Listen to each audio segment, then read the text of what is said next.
Hello, my name is David Shercliffe and I'm a lay minister at St Thomas's Church in Mellor, South Manchester.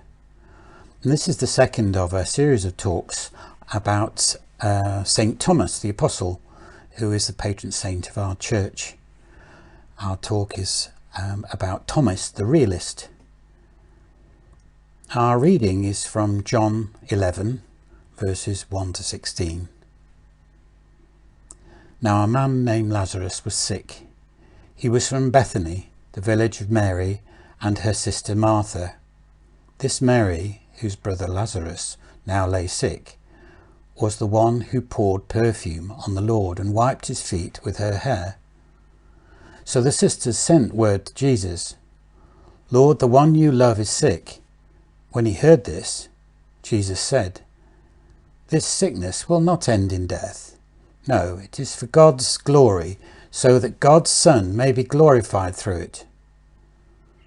Now Jesus loved Martha and her sister and Lazarus.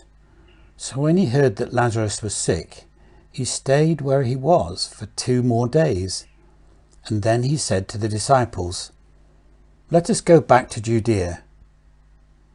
"But Rabbi," they said, "a short while ago the Jews there tried to stone you, and yet you are going back." Jesus answered, "Are there not 12 hours of daylight? Anyone who walks in the daytime will not stumble, for they see by this world's light. It is when a person walks at night that they stumble, for they have no light." After he'd said this, he went on to them to tell them, "Our friend Lazarus has fallen asleep, but I'm going there to wake him up." His disciples replied, "Lord, if he sleeps, he will get better." Jesus had been speaking of his death, but his disciples thought he meant natural sleep. So when he told them plainly, "Lazarus is dead, and for your sake I am glad I was not there, so that you may believe. But let us go to him." Then Thomas, also known as Didymus, said to the rest of the disciples, "Let us also go, that we may die with him." A few years ago, Liz and I were privileged to go and help with a week-long mission organised by Kampala Cathedral in the capital of Uganda.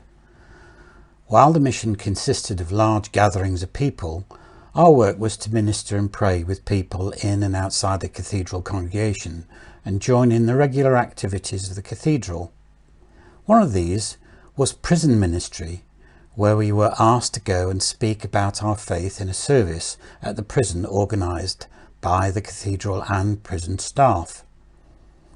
We were asked to speak at the service, which was quite a challenge culturally for us, and felt that something meaningful and challenging had gone on for our congregation, and it certainly had for us. We'd felt elated and that we had managed it. In the minibus on the way back, the cathedral staff member was encouraging and asked if we were willing to do another service at another prison in the condemned section in the next day. We said a very hesitant yes, and it slowly dawned on us what this might be like. We, like Thomas, asked realistically what would happen.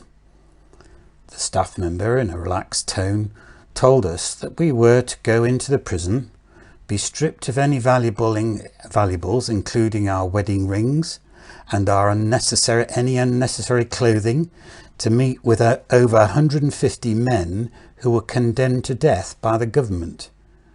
We were to go through 6 sets of locked doors with armed guards at every post. I guess you could imagine the number of questions which raced through our minds. How safe is it? What do you say to condemned men as a white, privileged, free Westerner about the love of God? Will we ever get out again?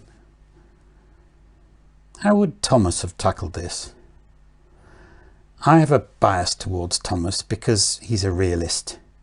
He's also the patron saint of masons, construction workers, architects, builders, stonemasons, stone cutters and surveyors. You will see on the stained glass window him holding a square used for setting out buildings. And as a civil engineer, I guess he's my patron saint too. Thomas faces up to the way things are and most probably led the disciples in their blunt comments about going back. He says, "You were nearly stoned last time. Why are we going back to Judea?" The disciples were confused and had misunderstood Jesus' saying that Lazarus was asleep. They tried to balance the value of going back versus the risks of damage to themselves or failing to complete what they saw as their mission. Then Jesus clarifies again. He explains in a relaxed tone that Lazarus has been condemned, in my words, to death. Jesus said, "Lazarus is dead, and for your sake I am glad I was not there, so that you may believe." If you notice, Jesus actually waited 2 more days before saying they should go back to Judea. Thomas leads the disciples in their thinking. Jesus knows the risks, but prophesies that Lazarus will be raised from death. Did he deliberately wait for Lazarus to die to prove a point? Was Jesus weighing up the risks in going back? Didn't Jesus care about Lazarus and Mary and Martha, his supposed close friends? This story is rich with dilemma, risk versus safety, love of friends, encouragement of faith. But is it foolhardy? I guess Liz and I could have said in that minibus that we would not speak to a group of condemned men in a foreign prison about God. Had all sorts of risks, way outside our comfort zone. But then that is why we had gone to Uganda, to help the church do what they do.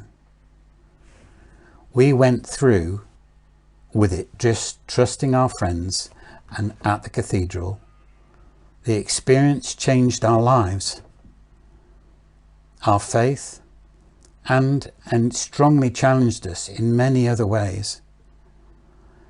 Having spoken to many people about faith, a number comment, often men I have to say, that they aren't religious, but they are realists, which implies that there's someone that a person who believes in God has not looked at the facts and has taken a deluded and ill-informed path. Life is a risk, and we make faith decisions all the time, no matter what we call ourselves. Thomas, as an ordinary, practical bloke, listened to this extraordinary prophet who had challenged and surprised him in the past. Now Jesus challenges him again to stretch beyond his immediate understanding and trust him that the world could be a lot bigger than he first thought. Thomas knew they were in far more danger than Liz and I were. Thomas, the realist, understands that Jesus' plan is risky, but his faith is enough to follow anyway and to encourage the others to do so. Sometimes faith is just do it anyway.